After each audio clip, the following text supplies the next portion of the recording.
Welcome back to Rise and Grind. Happy Monday, everybody. Megan, how are you doing? What's up? It's Cyber Monday. It's Cyber Monday. Yeah, I'm good. It was a good weekend, eventful weekend. Yeah. Yeah. No, we had Small Business Saturday. Hopefully you guys went out and supported some small businesses while you were out on Saturday doing shopping and stuff. Again, you have to remember, small businesses are the heartbeat and soul of every community in the US. So going out there, and I know sometimes it's a little bit more money, I know it's a little more expensive, but at the end of the day, when you support a small business owner, typically you'll see the impact way bigger in your community. A lot of times these are the people who are supporting the football teams, the kids' basketball teams, the sponsor in this, doing that. So guys, make sure you get out there and go continue to support small businesses. Don't just one day. That's the one thing I hate about it. It's like Thanksgiving or Valentine's Day. Yeah. It's like, one day a year you love your wife or your husband or whoever. Right. It's like, no, it's like obviously you should be acting like every day is Valentine's Day or every day is Small Business Saturday. Yeah. So when you can, obviously just make sure you support some small businesses. It goes a long way, guys. It goes a long way. Yeah, now's the time to do it too during the holiday season. I mean, I feel like a gift from a local business means so much more than something that you would get on Amazon, right? Because 100%. you went and picked it out. So use it as an excuse to go check out your local businesses. 100%. And I gotta click us in, but we gotta talk about Sam Altman again. So yeah, if you guys have been staying tuned and following the whole what's going on with ChatGPT, aka OpenAI, and their leadership, Sam was fired, and then Gary quit with him, or Greg quit with him. And then next thing you know, Microsoft scoops them up. Okay. So Sam and then Greg literally start essentially leading AI at Microsoft for a couple hours. For a couple hours. And then 700 employees at OpenAI were like essentially threatening to quit if Sam was not reinstated. So guess what? Sam is back as CEO. Greg is back, and they are firing the whole board. Isn't this a sticky situation, though? I mean, it's good that they're firing the whole board. Definitely happy about that. It feels like he reclaimed his company, which feels really good. Yeah. But does Microsoft have the secrets now to ChatGPT? Because they were there for, like, how much information was shared? That's a good point, right? But we don't know that. But the one thing we can say is that at the end of the day, we started this conversation a week ago about how actually 2 weeks ago maybe, the first time in history since Steve Jobs got fired from his own company, right? This was the second time pretty much on a level of that magnitude that it's happened again. But the one thing that I want to say here is that Sam is a great example of when you are a innovative and a great leader, your people will not be led by anybody else. And I am chills right now. The fact is that this guy got fired from his own company, then literally had his right-hand man, the president, quit with him because he quit. And then the entire company was essentially getting ready to leave and to quit OpenAI if Sam was not reinstated. Crazy. So the board brought him back. And so we have never, ever seen even at Apple, everybody was Steve Jobs fanatics, right? And they didn't do that at Apple. A different era, right? But with that being said, that is what is a better example of great leadership than that? Right. You don't see that loyalty nowadays either. No. I mean, 700 employees to all feel the same way, that they were willing to lose their jobs. Right. Just to support Sam is incredible. You don't see that now. And listen, that's their stability. Some of these people have families. Right. They have shit going on in their own lives. And they were willing to quit their job to go follow that leader. So my hat's off to Sam there. But at the same token, there's one thing I'm thinking about from an ethical perspective. We have to think about one thing. Why was the board firing Sam? Right. What was he doing that was not ethical? There's something. And he looks like a sneaky little bastard. He does. I'm going to say that, okay, publicly. Now, because at the end of the day, what I mean by that is he's an innovator. I said he's a great leader. But he wants this to be like better than humans, obviously. Yeah. And when you have Elon Musk saying, we need to stop and pause this. This is going too quickly. And he's trying to accelerate it. That's where the sneakiness I'm talking about comes in, where if the board is saying, wait a second, it's almost like they were trying to, like, you know, like the movie Megamind where he's like evil. It's like he, not that he's evil, but I think he's so obsessed with his work and his project that he wants to accelerate it so quickly that it could harm. It could harm. See, I have a different perception of it. I see that perspective, but I'm also wondering if the board is really the villains in the story, because Elon literally just announced that he's creating a direct competitor to ChatGPT, and he's on this board. But he owns it. He's an owner in ChatGPT and OpenAI. And he's making a competitive platform. So I wonder if Sam didn't like that was going on, and then they just gave him the boot because there was opportunity for more money, or it's an ethical issue, like you said, which is also very, very well. You have to remember, back in the beginning, now that we know Microsoft has been a minor investor and owner in OpenAI, it was on Microsoft's chat early in ChatGPT, where somebody was like talking to this ChatGPT model, and essentially it was threatening to get the nuclear codes. Yeah, I heard and that. So like, if this can do that, right? If that was an issue and they had to dial it back then, yeah, and we're still trying to go that way, like wow, right? You know, I mean, yeah, that makes sense. So it's like, you know, I don't know, but regardless, at the end of the day, historical moment in business, and Sam gets fired from OpenAI by his board. Then his COO and president leaves with him, and the next thing you know, Microsoft scoops him up, and then within I think this all happened within 3 days. Yeah, less than a week. And then 700 employees at OpenAI were getting ready to quit, and literally the board had to bring Sam back, and now he's firing the board. Right. So it's like the ultimate checkmate ever, like in business. Yeah. Insane. But because of that, brands are now getting wary of relying on ChatGPT. A lot of them, and we're going to talk about this in a bit, are setting up workflows and marketing integrations with ChatGPT. And this whole shakeup caused a lot of questions to happen. Like, should we be relying on it? In my opinion, though, whether it's ChatGPT or Grok or Microsoft, AI is here and it's happening, right? So it's either we learn it, right? So it's like, it doesn't matter if it's ChatGPT or not. You might as well use and understand how the platforms work, how you can use AI to work for your business, because the application is going to be the same. It's just slapping a brand name on top of it. Well, and one thing we'll say too, I know we're jumping off topics here, but one thing I will say though is that a lot of authors are extremely pissed right now because right now there's this database called Corpus that essentially pulled 187,000 books and titles and this and that from artists. And a lot of these authors, that their work was absorbed into ChatGPT, right, is now like, if I'm asking a certain question, or if I'm saying, hey, do a tonality in Tony Robbins, it's because they had Tony Robbins' book, downloaded it, looked at videos, whatever else. Well, they're taking his content and they're knowing how to do it. Tony never said he could do that. And a lot of these authors are like, I never said that you can do this. Right. So just, there's going to continue to be a lot more drama surrounding this, but stay tuned. You know, we'll keep everybody posted. Yeah, definitely. Actually, on that topic, I saw a video over the weekend of a few celebrities, and it was AI generated, but it was them doing things that they probably wouldn't want out there on the internet. And obviously it's AI generated, but they clearly didn't give consent to do that. So it's crazy where all of that's going to go. But we were talking about ChatGPT and Zapier and brands connecting these two.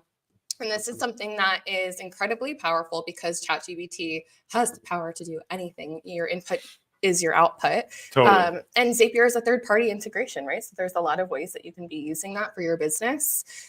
One of them is to set up any automated sales drip campaign so that when you get a form submission on your website, you have AI ready to respond with a personalized email to that lead. Yeah. Yeah. So there's a lot of really great integrations there. And then there's also the evolution into the humane AI pin. Have you heard about this? Yeah. How crazy is this? I mean, talk about brands relying too heavily on ChatGPT. I think the world is about to start relying too heavily on it by wearing now an AI pin It costs about the same as a iPhone, $699. Wow. And you can wear it, and instead of a screen, it'll actually project onto your hands. And it connects to ChatGPT, which again means that if you have ChatGPT integrated with some of your workflows, well, now it's all powered by just this little pin on your chest. Wow. Incredible. It's I mean, at this point, when do we hit a breaking point where we're like, nothing's going to surprise us anymore? Yeah. Like, I'm not surprised about that. Like, when we were talking about the Ray-Bans integration with the was it Google Glass or whatever? I think so, yeah. Something like that. It's like, these things are incredible. I'm like waiting for the moment where it's like, this pin pops the keyboard down. I'm just like this. Like, I don't need a computer anywhere I go. I mean, eventually that'll probably be it. Have you watched Black Mirror at all? Have you ever seen those episodes? I tried to get into it, just didn't get into it. Yeah, you have to pick and choose the right episodes, but there's this one episode where everything is recorded, and it's very similar to wearing this AI pin because it has a camera on it, but in the episode it records all of your memories and you can play back, and it works as if there's a computer in your brain. So it's you imagine the pin is almost that's there. where we're heading. Right. Pretty crazy. All right. Let's talk about brand gladiators. All right. Doing brand gladiators, I had to do it big. Here we go. I'm blurry right now. That was intentional. No, so guys, brand gladiators. Why is it so dang important? I'm about to tell you right now why it's so important. Brand gladiators. Okay, we just passed Small Business Saturday, right? Right. And I created this with the Adapting Social team almost like 6-7 years ago at this point. Mm-hmm. And the whole purpose behind it is we know that small businesses typically have little budgets, right? It just is what it is. They're not funded in most cases. They're self-funding a lot. So how do we get more people in front of your business? That is the dang question, right? So that's where Brand Gladiators comes in, okay? So with Brand Gladiators, what you're going to do, if you know a small business owner and you don't tag them in this, you don't have a heart. I'm just going to say it. You don't have a heart if you don't tag them in this, okay? Because this is going to help them get more business organically, which organically means free. Okay. Right. So essentially what they are going to do, if you're a business owner, okay, is you're going to ask 4 people a very serious commitment. So what you're going to ask them, I'll tell you what you're going to ask them first. So first you're going to say to them, hey, I'm looking to grow my social media and my business's online presence. I need you to do me a favor and I need you to commit. Okay. And they're going to be like, huh? What's this guy asking me here? And then you're going to say, every time I post on Facebook, Instagram, so on and so forth, to the relevant channels that you're on, I need you to do 2 things. 1, I need you to turn on post notifications. Secondly, I need you to like it. And if you're feeling crazy, I need you to share it. Okay. So every time you see me post, you like it and you share it and you have post notifications on. Now, what this is doing is when you're approaching these people, now, let's just use a quick example. We'll start with the first category of people. The first category of people is going to be your family. So you're going to ask 10 family members, okay? That question that I just told you to ask them, okay? 10 family members. Secondarily, you're going to ask 10 friends, okay? Thirdly, you're going to ask 10 either employees or / people that, work for your company. And if you don't have those, obviously, then move into colleagues, which is 10 colleagues. Okay. So it's 40 people you're asking. Now, on average, Instagram follower base and Facebook follower base, people typically have anywhere from, let's call it 200 to like 300 to 400 followers on these social platforms each, right? So when you do that math here, now I'm no mathematician. I'm not Megan, but we'll round it out here, right? So, all right, that's about, so if we did 350 times 40 people, right? And their friends, that's about 14,000 people, okay? Mm-hmm. 14,000 people that you're now getting in front of. But now here's the trick though, okay? And here's what builds the most important part of it, is it builds warm leads. If I see that Megan posts something, she's a brand gladiator for, a local acupuncture business, right? And I'm looking in the market, I got tech neck, my back's hurting, and I'm looking for it, right? And I go, oh, wow, Megan just reshared this. I trust Megan, right? If she's using them, they must be legit. I trust Megan. So if she likes them, then I'd probably like them. So now I'm going to look into it. And next thing you know, I'm most likely going to reach out to them if I'm looking for acupuncture, right? Because Megan trusts them. She built a warm lead here. And now warm leads are coming in. That's the first major benefit. Warm leads from all these people that know in their network, right? They're going to say, oh, if this person knows, that company or that owner, then I trust them. The second component is it builds brand, right? So while these 14,000 people maybe some of them are not interested in acupuncture at the moment or whatever you offer, maybe they're going to say, well, you know what? Okay, it's good to know. And then they hear somebody at Thanksgiving go, oh, I hurt my back at work. Oh, you got to call this person. I saw this thing the other day for acupuncture. So it's building brand, it's building credibility, and it's building warm leads. All it takes is you asking these 40 people for that commitment. I know it sounds like a lot, but you could start small, right? So you start with the first 10, ask your family, and then build it from there. But when you start to see these warm leads rolling in, you will know why it's so insanely important to do it. Absolutely. And it helps your reach in the algorithm too, which is really, really beneficial for small businesses who have a hard time with organic reach. You need to do rise and grind with the sunglasses on 100%. every Monday. 100%.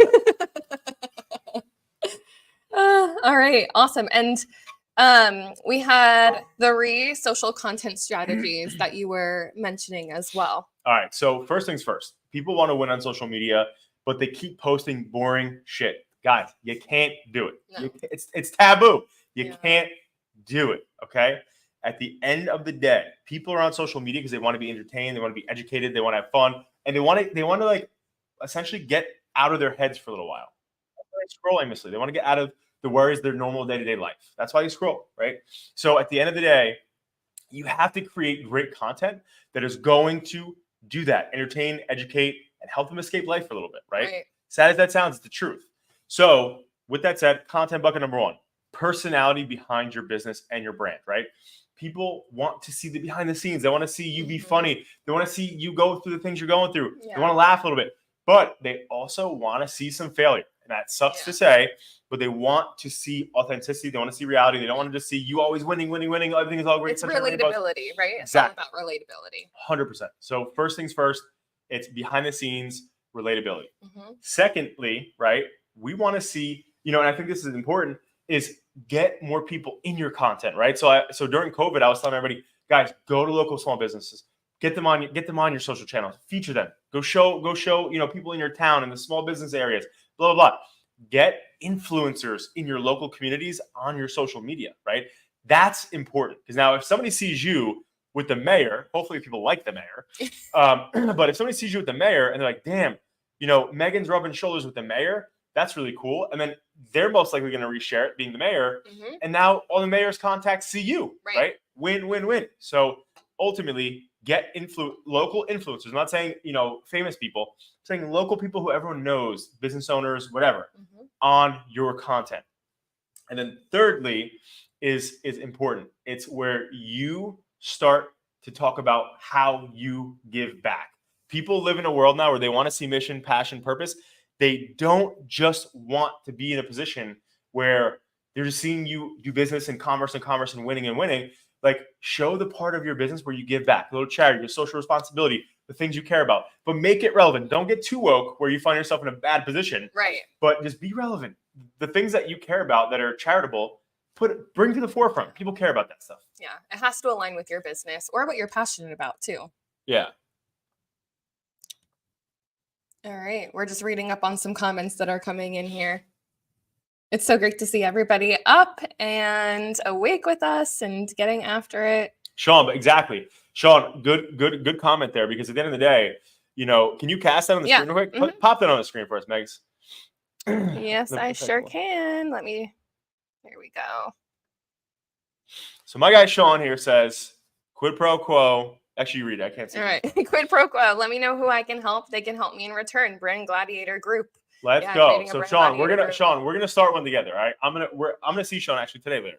But perfect. But exactly, this is the thing that Sean is already on it, right?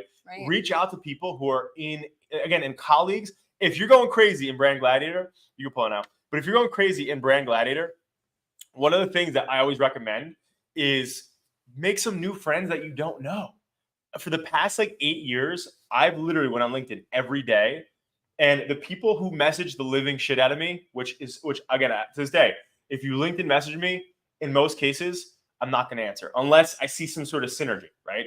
But the last 8 years, I've communicated with people that I see synergy with and have built these types of relationships where I can have brand gladiators in other areas. So Sean, great point. You always want to build it with people that have synergy, maybe that you don't know. Make some new friends, do that stuff. So love that, Sean. Absolutely. All right. And the last topic we have here is leveraging data for decisions. And this is so important, especially as the year is coming to a close. You have a whole year of data to fuel 2024. Now, comment in here. We got another comment. Comment in here. Yeah, what a face.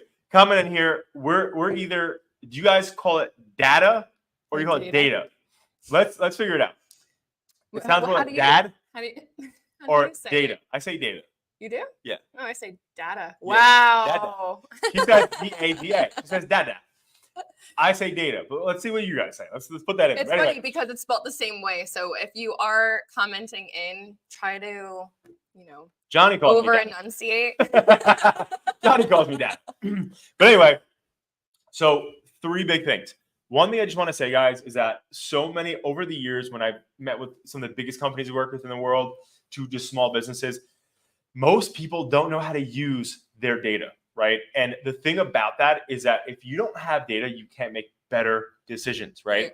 So you need to start to leverage and use data. If you're in sales, what are the types of people that you go in front of that typically close? Is it an age? Is it a community? Is it an area? Is it certain, demographics? You have to look at things in all areas of business to make better decisions, right? Ultimately, with us as an example, like when we're looking at different types of clients, as an example, we know that if we're working with a client who's looking to grow their business versus a client who's just like, I don't know what I want. I don't know what I need. Typically, that's not good for us. Right. Like we need somebody who is definitively like has complete, knows what they want. And we've had that data over the years where they don't know what they want. Who cares? Bring them in. And it didn't work. So now, boom, we don't do that anymore, right? So having data in sales, in marketing, and obviously in all these different areas, your financial data, it helps you be the best entrepreneur. And that's even if you're in sales or just a solopreneur. At the end of the day, if you have better data, you'll make better decisions. And ultimately, what is the number? Listen, I have 2 things that I say. My guy Jay's out there, my director of new partnerships, who knows this tried and true, my saying is time kills all deals in sales. We all know that. If you're in sales, time kills all deals. Don't let the cake fully bake, all right? It's the opposite of what it should be, right? But the second thing I always say is at the end of the day, every time you are wasting time in front of somebody who's not going to buy your product, you are losing sales. So if you have better data in sales and hey, this industry, this type of area, whatever, like I said, all these different data points, if you know what most likely is gonna close and is a better margin for you, you spend more time in that lane, guess what? You're gonna make more money, and ultimately you're gonna be in a better place with better leads. And I've spent, oh my God, during COVID, I'll never forget, I was on the phones, no joke, because we have business in the UK, in Australia, and different places, and their hours are completely different than ours, as you guys know. During COVID, when things were going crazy, I was on the phone, no joke, from 4 a.m. until close to midnight. And no joke, I had maybe 15 to 20 minute gaps in between that. And I know it sounds insane and unrealistic, but it's the truth. And thank God we had those leads coming in. But at that time, we got rid of our sales team and I took everything on. And I was like, I'm going to do it. But what I realized, and that's where my data came into place, is I knew in the UK, just because, again, when you're in America, you're in a different country, you have different cultures, different ways you see things. And it was specific industries. Like if I was working with a specific industry, I started to notice in the UK or in Australia, I know that they didn't want to work with somebody in America. So I was wasting my time, but I don't want to do that. So I started to leverage that. And then before you know it, I was on a gazillion calls that were productive and not just on a million calls. Because I love the whole thing that we talked about a couple weeks ago, which is the fly mentality, right? Everybody here knows somebody who lives the fly mentality. What's the fly mentality? The fly mentality is when you see the fly in a windowsill. What does it do? It just keeps flying at the windowsill. And it's one strategy. It's just flying, flying, flying. And then even if you don't whack that thing before it goes to its misery, typically it winds up dead on your windowsill by itself, right? And it's because it exerted all of its energy on one strategy. right? It just said, there's the fucking outdoors. I'm going to fly to it, right? And guess what? It did not work, but they didn't recalibrate. In business and in sales, data helps you do that, right? So don't be the fly just directly going towards that dang window and staring at the window, right? You have to let data tell you, hey, this is not the best exit strategy. I'm not going out this window, clearly. I'm going somewhere else. Right. And so data helps you do that. So again, what are the most important data metrics you need? Financial data, obviously P&L, and what expenses you need to drop. Expenses are what kills businesses all the time, right?